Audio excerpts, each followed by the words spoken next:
The Sydney Swans, they reached out immediately after the massacre. They've been tremendous. They first came down, the teams, the administrators, the women's team as well, came down to the Bondi Pavilion Memorial site to offer condolences and compassion to the community. They were fantastic. They did a big tribute on their home opener. And they also wanted to meet the rabbi from the synagogue that was most affected by the massacre and come down to the site itself to receive a tour with one of the survivors, to hear about the massacre and really understand and empathize with what transpired here. And my colleague Evan, who was shot in the back when it all began, was with me. And as we entered the site, this woman approached and said, "Why are you here?"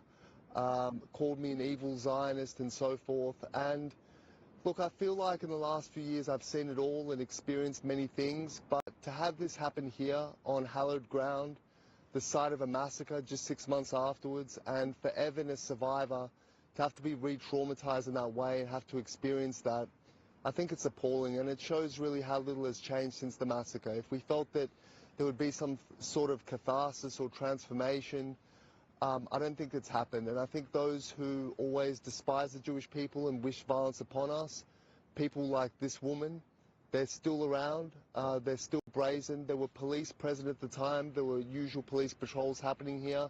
They observed everything. She wasn't deterred by their presence. It shows the sorry state of affairs we're in at the moment, Chris. Yeah, it is tragic. I'm at Bondi most days. The police presence is very obvious there all the time, but it is very depressing, as you say. Even with the Royal Commission going on in the background, which I'll get to in a moment, the levels of hatred seem to be only increasing. I know that the man who was arrested and moved on for wearing what looked like a swastika with a slogan about anti-Semitism outside the Royal Commission, he appeared in court today and was merely fined $1,500.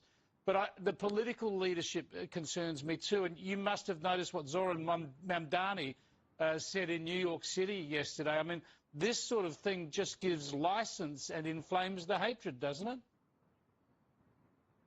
It does, and at every turn there are people there who are going to justify this sort of thing or say that her reference to Zionism means that it wasn't anti-Semitism, wasn't motivated by hatred. But any thinking person, any person of compassion and decency can look at the context, look at the fact that she said it at this site, the manner in which she said it, her intention clearly to offend and to menace. And whether you use the word Zionist or other euphemisms or you say Jew, it has the same effect. It's the same people that are being villainized and abused and attacked. And so, you know, there's this fiction that you can loathe Israel, propagandize against it, accuse it of everything under the sun, and be very fond of the Jews. It's a nonsense. Mamdani's an example of that. And even the fact that the killers who carried out the slaughter not far from where I'm standing now, in their manifesto, it will be alleged by the police, they spoke about the evil of Zionists, the exact language that this woman used here. So it shows that it's merely a fig leaf for a deep hatred. And the sort of words this woman used serves to normalize and incentivize violence, and we have to take a stand against it before another tragedy transpires. We certainly do, and it's just inconceivable, really, inconceivable. Even if you take into account, you know, the best possible spin on this sort of abuse, the best possible argument someone might have for making some sort of a political call, to do it there on that place to someone that you know is Jewish, it's just beyond human, isn't it? Yeah, look, there's a degree of evil in our society, and you and I know the Australian fabric and nature of this country, and that the overwhelming majority of people here are good and decent and compassionate and empathetic, and we saw it when the massacre occurred. The thousands of people that came here to offer their condolences, to cry in the arms of members of the Jewish community, to offer their support. So many people of all walks of life and all faiths. But there are people here who suffer from a sickness, and anti-Semitism is a sickness. And unless we take hold of it, it will continue to corrupt this society and change the nature of what it means to be an Australian. Now, the ALP National Conference meeting in Adelaide this weekend, there will be agitators there to strengthen even the ALP's already very pro-Palestinian, anti-Israel standing. Ed Husick, the former frontbencher, Muslim MP, is pushing hard on this, using the term apartheid against Israel. Again, this is where the political the political attacks cross the line into personal hatred, isn't it? They do, and they have to understand, and the leadership of the ALP has to understand, that activists like this, they've been at this game for a long, long time, trying to push the party more and more to a confrontational position with Israel, and they will never be satisfied. They want to see the complete abandonment of relations with Israel. They want to see its complete isolation, boycott, sanctions, and the rest.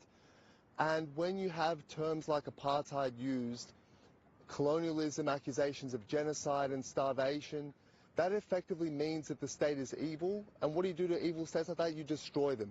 You confront them in every way possible. And people who defend the state, i.e. the Jewish community and people who are deemed Zionist, are deemed to be complicit in that. So there's a clear continuum, there's a clear connection between the demonization of Israel in the most extreme terms, which we regularly see, and attacks on the Jewish community. And the quicker the government realizes that, the better. Alex, I'm so sorry about what happened to you yesterday. People in the Australian Jewish community not only have to send their children to schools behind ballards and armed guards, go to synagogues behind ballards and armed guards. Now you can't even go to this sacred site now at Bondi where 15 people lost their lives without being targeted as Jews. It's a sad indictment on our country. Thank you, Chris. I really appreciate your support. Thank you.